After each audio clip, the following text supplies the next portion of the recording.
Ola a todas e a todos, máis unha vez.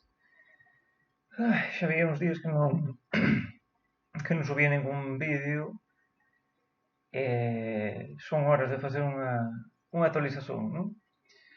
Ben, pois nada, continuo por aquí por Portugal, 27 días para voltar para Galiza novamente. E como non teño moitísimas novidades, vou comentar un par de cousas. A primeira delas, estiven pola Galiza finais do mes pasado e asistín a un par de eventos que son interesantes. Por un lado, publicouse un libro coa obra completa de Carballo Calero, que pode ser interesante para quen gostar da literatura galega e deste autor especificamente. Un libro inmenso que ten unhas 660 páxinas, máis ou menos, e que está editado por Pilar García Negro e Manuel Castelao. É interesante este libro porque, como saberá a xente que está interesada no autor, e demais, non se reeditaron prácticamente ningunha das súas obras. Entón, este libro é interesante porque contén toda a súa narrativa, é dizer, tería a xente da Barreira, 1949, acho que foi publicada finalmente en 1951, que ten o Premio Bibliófilos Gallegos nesa época, desa editora. Logo tería a segunda obra, pode que a máis importante, non? Escorpio, 1979, e para alén disto, varios contos que ten publicados, entre eles un que tiña sido publicado a finais da súa vida na revista Galia, Tomanos. Por tanto, estaría toda a súa narrativa completa dentro deste libro. E tamén o teatro completo, que xa tiña sido publicado, mas há moitísimo tempo. Non lembro exactamente agora, acho que década de 70. E, por tanto, temos tamén a obra completa de teatro, Morfeo, a farsa das ocas, etc. etc. Finalmente, a poesía de Carballo Calero, completa relativamente. Temos todos os libros que foron publicados na súa última edición, Pretérito Imperfeito, Futuro Condicional, Cantigas de Amigo e outros poemas e Reticencias. Eses son os 4 últimos libros que foron publicados. Pretérito Imperfeito está composto por todos eses poemarios primeiros de Carballo, Vieiros, O Silencio Xonllado, Poemas pendurados de un cabelo, Salterio de Fingoi, fundamentalmente, estes poemarios. Digo que non é completa porque Carballo recolleu este Pretérito Imperfeito e moitos deles foran excluídos, sobre todo dos 2 primeiros volumes. Do primeiro Vieiros, pois, acho que somente se salvaran 7 poemas, os demais foran excluídos, e no caso de O Silencio Xonllado, un terzo máis ou menos do libro tamén foi excluído. Pois há un par deles, un é de Anxo de Terra, Casa de Anxos, que tamén foi excluído. Acho que aí non sabería dizer se propositadamente ou non, porque o autor dicía que estaban todos e faltaba ese poema, que era o último do libro. Entón, non sei se foi por acaso ou como é que foi, non fago a menor idea. O caso que non está. Ese outro, e tamén há varios poemas que non foron publicados en libro e que, por tanto, tamén non están aí. Ben, este foi asistir ao evento da presentación do libro na Facultade de Historia da Universidade de Santiago de Compostela, onde estiveran varias persoas, entre elas, obviamente, as 2 que editaran o libro, as 2 fillas de Carballo Calero, Margarita e María Victoria, e tamén pois, varias persoas como o decano bon, diversas persoas en representación de entidades que tamén non tomei conta de todo, mas había un número de persoas relativamente pois, importantes ou que teñen pois, unha certa relevancia. Ben, este foi un dos eventos aos que asistí. Basicamente fui até Galiza non por este evento especificamente, porque me interesaba este libro, como é claro, porque estou a facer a tese de doutoramento sobre Carballo Calero, en que estou pois, a avanzar unha velocidade non excesivamente elevada, pois estou nun momento de fixación dos criterios de edición da súa obra e dos aparellos de edición, e isto pois non é unha tarefa rápida, porque comezas a editar e comezan a surxir problemas que pois deben ser solucionados modificando estes criterios, ampliándoos, etcétera, etcétera. E, portanto, tiven de refacer varias veces esta edición en que estou a traballar e agora mesmo, pois, acho que debería estar xa ben esta parte do traballo, ou iso espero, non ter de modificar moito máis. Contabilizei os poemas todos, 599 poemas, 600 se termos en conta unha prosa poética. Iso é o que conseguí reunir de momento, e é o que estou agora mesmo a editar.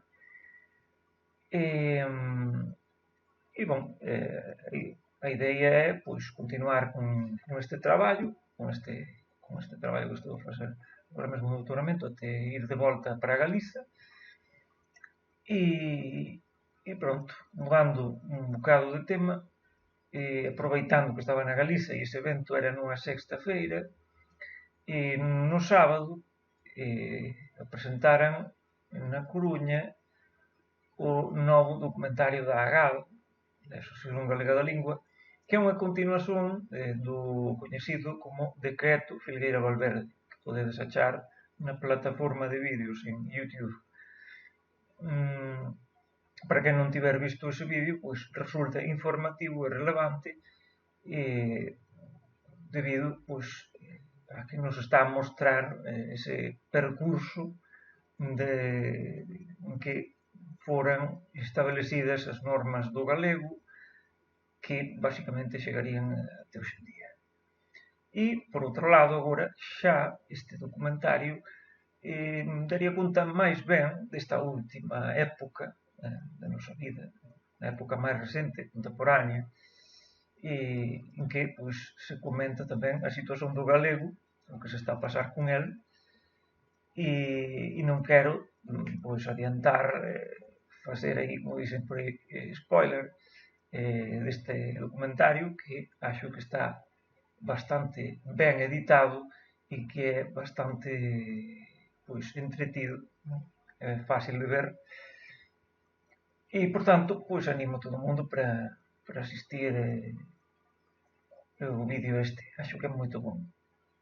Vou colar unha ligazón na descripción do vídeo que podedes, pois iso, aproveitar para entrar aí e ver este documentario que é, pois, gratis, non ten ningún tipo de cobro nem nada. Pronto. E para finalizar o vídeo, como non tiven moito tempo, non? Para além do doutoramento, estou bastante centrado niso últimamente, tiven tempo a ler un libro que non sabería pronunciar exactamente o nome do autor nem nada, porque é xaponés, e os meus coñecimentos de xaponés son nulos, e entón, pois, dixer, pois, máis ou menos, o Joki, Reflexóns da miña cabana, de Kamo no Shomen. Introdución e versión para portugués de Jorge Sousa Braga. Achei este libro moito interesante, moito bon, pola súa simplicidade e polo que transmite. Digamos que esa é a combinación perfecta para mí, non? Reducir todo, toda a poesía, ou todo a forma en que podemos expresar algo, non? Reducida na súa mínima expresión. E este libro acho que consegue iso. E é interesante porque foi escrito por un monxe. Para darvos unha idea, non? Quería lervos unha pequena introdución en que se fala dele. Camus no Chomei nasceu en 1155, nese século XII, en Shimokamu, no Japón. O pai pertencía á xerarquía religiosa shintoísta do templo de Kamo en Kyoto. Aos 7 anos foi introducido na corte. Talvez se teña manifestado e desenvolvido aí a súa paixón pola poesía e pola música. Abandonou a corte perto dos 20 anos, coincidindo coa morte do pai. Debido ás manobras palacianas, foi impedido de ocupar o lugar deixado vago por este. Coa restauración da orden da poesía, pasou a desempeñar aí un papel activo. Perto dos 32 anos, fez unha peregrinación a Ise, de que resultou un diario de viaxes. Coñécense apenas algúns fragmentos. Converteuse ao budismo en 1204 e refuxiouse na montaña. Dese afastamento voluntario resultou o Mumioxo, tratado sen nome, e o Hojoki, notas da miña cabana de 10 pés. Coñécense aínda, escritos por súa man, cerca de 100 poemas e unha colección de contos exemplares do budismo. Kamo no Chomei viveu nunha época turbulenta, quer política, quer socialmente. Como se esa turbulencia non bastase, sucederanse durante a súa vida algunhas calamidades naturais, un incendio na primavera de 1177, un tufón en 1180, a fome en 1981-82 e un terremoto en 1185. Toda esa turbulencia serve de pano de fundo as súas reflexións nas páxinas que seguen. Kamo no Chomei acabou de escrever o Hojoki no ano de 1212, na súa cabana na montaña. A versión máis antiga que se coñece é o Daifuku-koji. O Hokoji é un clásico intemporal da literatura japonesa como o Makura no Usoshi, o libro de cabeceira de Sei Shonagon, e o Tsuregusa, o diario dun ocioso de Yoshida Kenko. Na súa brevidade, para alén dunha estreita comunión coa natureza, resoa a efemeridade das cousas humanas e a transitoriedade da nosa existencia. O Hojoki é un himno ao despoxamento, escrito dunha forma tamén ela despoxada. Kamo no Chomei morreu a 24 de jullo de 1216 aos 61 anos. Esta versión do Hojoki en portugués foi realizada a partir de varias traducións disponíveis en español, francés e inglés. E contén algunhas notas explicativas que axudan un bocado a entender a leitura. Ben, achei formidable este libro e vou vos ler un par de fragmentos. A cuantidade é pequena e o que transmite é moito. Entón,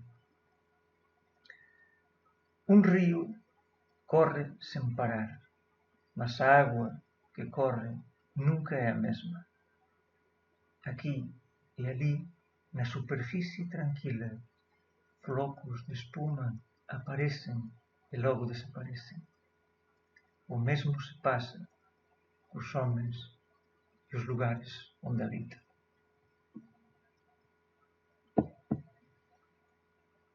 Gostei especialmente da páxina 50.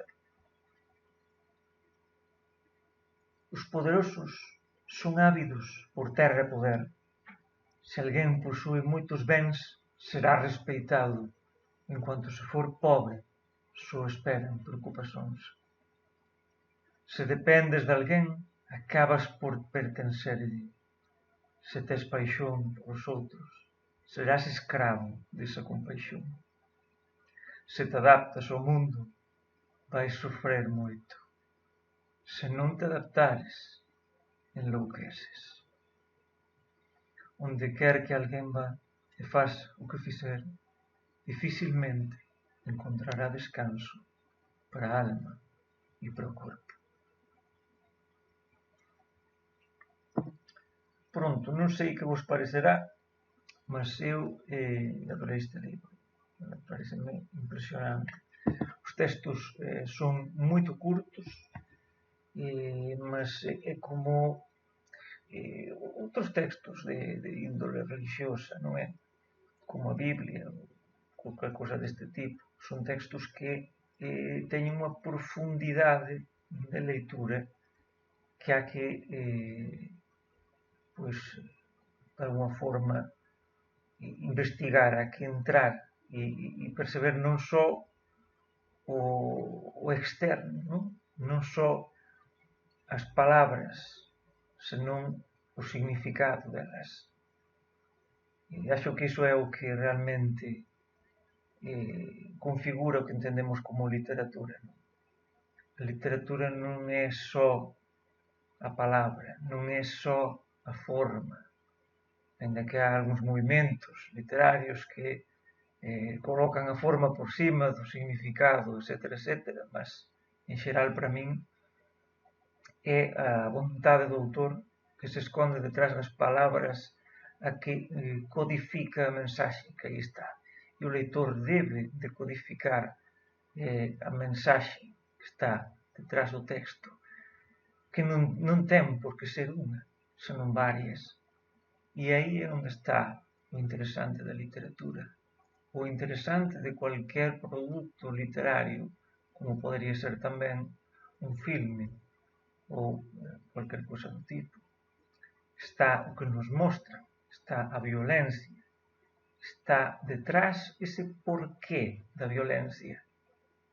O que é que configura esa violencia? Que pensamentos articulan as accións, etc., etc. Pronto, non vou enredar moito máis, veremos dentro dun par de semanas, no próximo Non se digo nada, co noso compañeiro Cristian e o noso compañeiro Barbosa. Espero que estexades todos ben por aí, envío-vos un grande abrazo, nada, bon fin de semana e vémonos na próxima. Teica.